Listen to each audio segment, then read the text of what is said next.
ಬೆಂಗಳೂರಿನ ಪ್ರತಿಷ್ಠಿತ ಶಾಲೆಯ 500 ವಿದ್ಯಾರ್ಥಿಗಳ ಅನಾರೋಗ್ಯ H1N1 ಫ್ಲೂ ಆತಂಕಕ್ಕೆ ಇಡೀ ಸ್ಕೂಲ್ ಬಂದ್. ಸಿಲಿಕಾನ್ ಸಿಟಿಯಲ್ಲಿ ಲಕ್ಷ ಕಟ್ಟಿ ಮಕ್ಕಳನ್ನ ಶಾಲೆಗೆ ಕಳಿಸ್ತಾರೆ. ಶಾಲೆಯಲ್ಲಿ ಮಕ್ಕಳು ಅನಾರೋಗ್ಯಕ್ಕೆ ತುತ್ತಾದ್ರೆ ಪೋಷಕರು ಏನ್ ಮಾಡ್ಬೇಕು?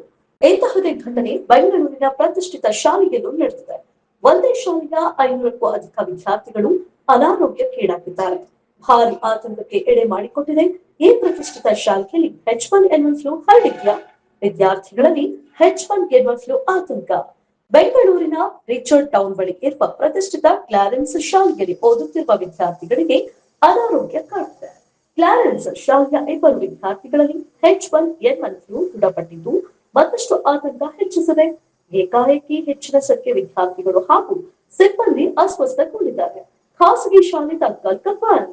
ಹೌದು, ಈಗಾಗಲೇ ಇಬ್ಬರಲ್ಲಿ ಸೋಂಕು ದೃಢವಾಗಿದ್ದು 500ಕ್ಕೂ ಹೆಚ್ಚು ವಿದ್ಯಾರ್ಥಿಗಳು ಅನಾರೋಗ್ಯಕ್ಕೀಡಾಗಿದ್ದಾರೆ. ಹೀಗಾಗಿ ಶಾಲೆಯನ್ನ ಆಗಸ್ಟ್ 18ರವರೆಗೆ ಶಾಲೆ ಬಂದ್ ಮಾಡಲು ಆಡಳಿತ ಮಂಡಳಿ ನಿರ್ಧರಿಸಿದ್ದು ಶಾಲೆಗೆ ರಜೆ ಘೋಷಣೆ ಮಾಡಿದೆ. ಕೆಮ್ಮು-ಜ್ವರದಿಂದ ಮಕ್ಕಳು ಅಸ್ವಸ್ಥ. ಕ್ಲಾರೆನ್ಸ್ ಶಾಲೆಯ ವಿದ್ಯಾರ್ಥಿಗಳು ಹಾಗೂ ಸಿಬ್ಬಂದಿಯಲ್ಲಿ ಜ್ವರ ಹಾಗೂ ಕೆಮ್ಮಿನ ಲಕ್ಷಣ ಕಂಡು ಬಂದಿದೆ. ಶಾಲಾ ಸುತ್ತಮುತ್ತ ಇರುವ ಅನಧಿಕೃತ ಅಂಗಡಿಗಳ ತೆರವಿಗೆ ಆಗ್ರಹಿಸಲಾಗಿದೆ. ಶಾಲಾ ಆವರಣದಲ್ಲಿ ಮುನ್ನೆಚ್ಚರಿಕಾ ಕ್ರಮ ಕೈಗೊಳ್ಳಬೇಕು ಅಂತ ಪಾಲಿಕೆಗೆ ಆಡಳಿತ ಮಂಡಳಿಗೆ ಮನವಿ ಮಾಡಿದ್ದು ರಿಚರ್ಡ್ಸ್ ಟೌನ್ ಬಳಿ ಇರುವ ಕ್ಲಾರೆನ್ಸ್ ಶಾಲೆಯನ್ನ ಬಂದ್ ಮಾಡಲಾಗಿದೆ. ಪ್ರಕರಣ ಕುರಿತು ಸ್ಥಳೀಯ ಪಾಲಿಕೆಗೆ ಈಗಾಗಲೇ ಕ್ಲಾರೆನ್ಸ್ ಶಾಲಾ ಆಡಳಿತ ಮಂಡಳಿ ಪತ್ರ ಬರೆದಿದೆ. ಈ ಘಟನೆಗೆ ಮುಖ್ಯ ಕಾರಣವೇ ಶಾಲಾ ಹೊರಗಿನ ಜಂಕ್ ಫುಡ್ ಮಾರಾಟ. ಅದಲ್ಲದೆ ಶಾಲೆ ಗೇಟ್ ಪಕ್ಕದಲ್ಲಿ ಕಸ ತಂದು ಸುರಿಯಲಾಗ್ತಿದೆ. ಶಾಲೆಯ ಸ್ವಲ್ಪ ದೂರದಲ್ಲಿ ಕಬಾಬ್ ಸೇರಿದಂತೆ ಇನ್ನಿತರ ಕರೆದ ಪದಾರ್ಥಗಳು ಮಾರಾಟ.